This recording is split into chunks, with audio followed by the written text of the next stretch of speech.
미리 보는 1분기 실적 시즌 저희가 오늘은 기획 특집으로 준비를 했습니다. 앞서서 IR센터를 통해서 전반적인 실적 시즌 업종별로 전망이 어떻게 나오고 있는지, 그리고 우리가 가장 관심을 가지고 있는 삼성전자의 잠정 실적에 대해서 각 증권사들은 어떤 의견을 내놓고 있는지 정리부터 해봤는데요. 각각의 섹터별 애널리스트 그리고 컨텐츠 애널리스트 모시고 전반적으로 다시 한번 다각도로 분석을 해보겠습니다. 먼저 여러분이 가장 궁금해하시는 상황이죠. 삼성전자의 잠정 실적 과연 어느 정도로 발표될 것인지 관련된 애널리스트 스튜디오에 직접 모셨습니다. HMC 투자증권의 노근창 연구위원 자리하셨습니다. 안녕하세요. 안녕하십니까? 네.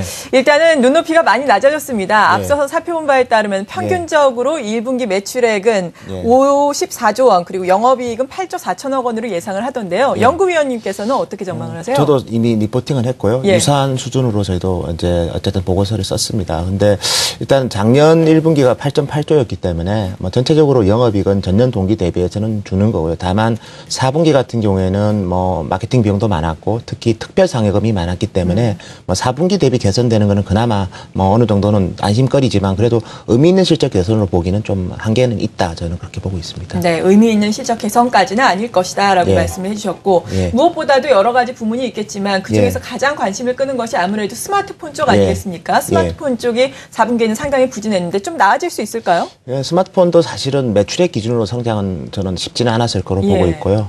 다만 이제 마케팅 비용 그리고 아까 말했던 그 일회성 상여금들이 빠져나갔기 때문에 영업이익은 뭐 저희가 봤을 때는 5조 후반, 한 5.9조 정도는 이제 기록했을 것으로 보고 있습니다. 근데 그 스마트폰도 전년 1분기에 같은 경우에는 이제 스마트폰에서 6.5조를 영업이익을 냈거든요. 그래서 전년 대비해서는 또 감소하는 거라서 지금 모든 초점이 이제 뭐 바닥은 어느 정도 삼성전자가 120만 원대에서 잡았지만 사실 올해 가장 큰 게 작년보다 과연 삼성전자 영업이익이 증가할 수 있을까인데 지금 1분기 성적표만 본다면 작년보다 증가하는 모습은 아니지 않을까 저희는 그렇게 보고 있습니다. 네, 작년보다는 증가하기는 힘들 것이다.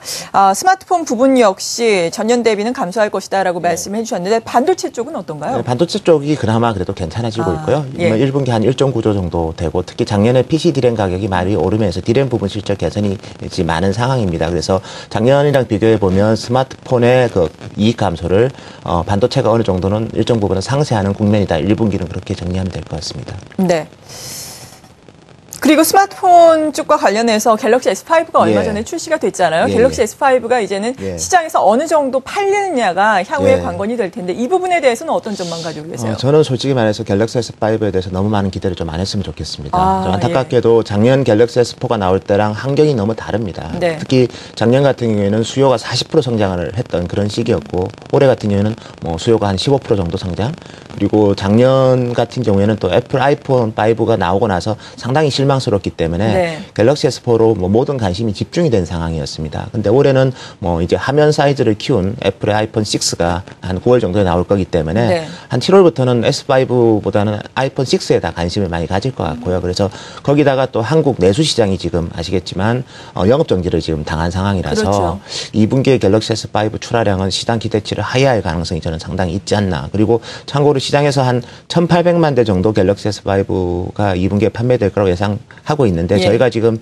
체크하기로는 그 목표를 달성하기는 상당히 쉽지 않을 것으로 보고 있습니다. 어느 정도로 예상하세요? 저희는 지금 수준이면 한 1,500만 대 정도. 그래서 작년에 S4가 2분기에 한 2,000만 대 이상 팔렸거든요.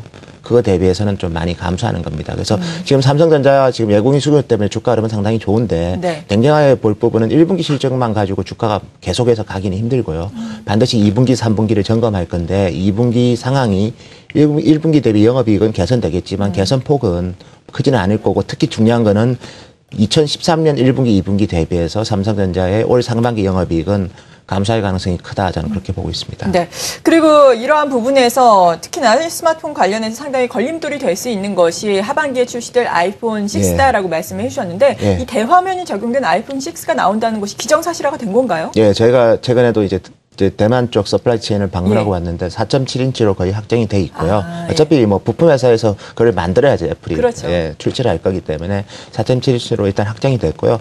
뭐 시기는 뭐 한 8월 정도에 이제 공개를 하고 9월부터 판매가 들어갈 건데 중요한 거는 애플은 전부 다 하이엔드 제품이라는 거죠. 그래서 애플의 하이엔드 제품이 삼성전자 하이엔드 제품에 영향을 줄 수 있는데 가장 중요한 게 애플 화면 사이즈가 4인치로 너무 작았기 때문에 그렇죠. 오히려 이제 뭐 5인치 대의 안드로이드 폰으로 많이 갔는데 이게 다시 돌아올 가능성도 상당히 있기 때문에 그 부분이 계속 불확실성이다. 좀 더 좀 정리해서 말씀드리면 2분기는 S5의 성과를 확인해야 되고요. 3분기는 아이폰 6랑 이제 경쟁을 해서 삼성이 어떻게 극복하는지를 확인해야 되기 때문에 펀더멘탈 상으로는 체크해야 될 포인트들이 여전히 많이 있습니다. 비록 1분기 실적이 시장 전망치를 충족시키더라도 2분기, 3분기에 대한 불확실성은 여전히 상존해 있다. 그렇게 보시면 될 것 같습니다. 네. 그리고 스마트폰 외에도 여러 가지 뭐 웨어러블이라든지 모바일 기기에 대해서 많이 총력을 기울이고 있지 않습니까? 이러한 부분의 성장성에 대해서는 우리가 어떤 전망을 가져야 될까요? 일단 저는 웨어러블 시장은 새로운 이제 탈출구가 될 것 같고요. 사실은 스마트폰이 이끌었고 이제 태블릿이 이끌었는데 이 두 품목이 다 이제 성숙기에 접어들고 있습니다. 그래서 새로운 이제 주자가 나와야 되는데 그것이 당연히 뭐 스마트워치와 같은 웨어러블이 될 것 같고요. 다만 웨어러블 기기가 너무 가격이 비싸면 팔리지가 않습니다. 즉 한 300불이 넘어가면 팔리기 힘들기 때문에 기존 스마트폰이 뭐 하이엔드 제품 한 600불이고 태블릿도 뭐 한 300불 정도 되는데 웨어러블 기기는 아직까지는 마켓의 규모 자체가 크지도 않고 또 약간 가격 부담이 생기면 또 수요가 또 이축되는 그런 특징이 있기 때문에 의미 있게 이제 삼성전자 이익에 기여하기에는 한 2, 3년 정도는 더 있어야 되지 않을까. 2, 3년 정도? 예, 그렇게 보고 있습니다. 네. 그리고 2분기에 반도체 부문에서 우리가 주목해야 할 성장 포인트는 어떤 것들이 있을까요? 네, 2분기는 역시 이제 디램 가격하고 랜드 가격이 다 빠질 거로 보고 있습니다. 그렇지만 기본적으로 삼성전자가 이제 미세 공정 쪽으로 비중을 점점 뭐 디램으로 보면 한 25나노 비중이 올라가고 그리고 이제 뭐 3D 브이랜드 같은 그런 쪽도 계속해서 이제 전환을 하면서 출하량 증가가 많을 거기 때문에 2분기에도 메모리 반도체의 이익 증가세는 이어질 것으로 저는 보고 있습니다. 네, 그렇군요. 전반적으로 일단 보자면 2분기에는 갤럭시 S5의 성과를 주목을 해야 하고 3분기에는 또 아이폰 6의 출하와 관련해서 이러한 부분이 어떻게 또 시장에서 소화가 되는지 여부를 우리가 지켜봐야 할 것이다라고 말씀해 주셨는데 삼성전자에 그렇다면 전반적인 투자 의견이라든지 지금의 주가 수준에 대해서는 어떤 말씀을 해주고 싶으세요? 사실은 최근의 상승은 펀더멘탈보다는 제가 봤을 때는 한국 주식을 외국인들이 사면서 오르는 측면이 있고요. 삼성전자를 사는 이유는 당연히 시가총액 1등이고 그다음 밸류에이션 보다 그다음에 작년 기준으로 PER이 6.8배였기 때문에 뭐 편한 마음으로 샀고 또 1분기도 생각보다 뭐 나쁘지는 않을 것 같으니까 그런 안도감 때문에 산 것 같습니다. 그러니까 제일 중요한 거는 과연 2분기, 3분기에 삼성전자가 다양한 이런 불확실성을 극복하는지를 체크해야 되기 때문에 저희는 뭐 투자 의견은 매수고요. 그렇지만 전체적으로 저희 목표 주가는 좀 낮은 편입니다. 150만 원 정도고요. 그래서 일단은 그런 펀더멘탈의 그 개선이 확인이 안 되면 2분기, 3분기에 대한 확인이 안 되면 오히려 150만 원 근처부터는 가격 탄력이 상당히 떨어질 것으로 저는 보고 있습니다. 네, 잘 알겠습니다. 삼성전자의 잠정 실적 발표를 며칠 앞두고 전반적인 투자 의견에 대해서 들어봤습니다. HMC 투자증권의 노근창 연구위원이었습니다. 감사합니다. 고맙습니다.